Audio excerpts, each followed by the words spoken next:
Europe 1, le grand direct. Le dernier mot de l'actu. Le dernier mot de l'actu avec Thomas Joubert. Voici ce que vous avez retenu de l'émission. On commence avec impôts. Oui, on vient de parler du couac du gouvernement sur la taxe d'habitation. Pour certains retraités, on leur annonce qu'ils doivent payer, puis ensuite qu'ils sont exonérés. Alors il ne faut plus parler d'impôt local, mais d'impôt total.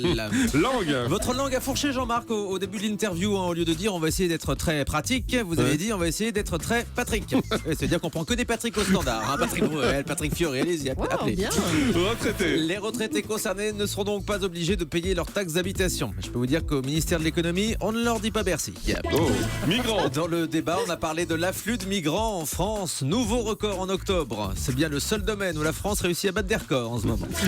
Guerre. Votre invité Olivier Faure a parlé d'une guerre de foie syro-syrienne, alors que le foie de Gérard Depardieu, lui, est engagé dans une guerre cirrhose-syrienne. Misère.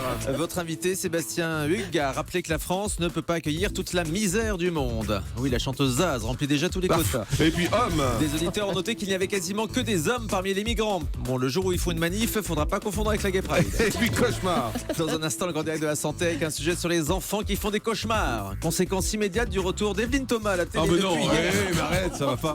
Merci Thomas Joubert.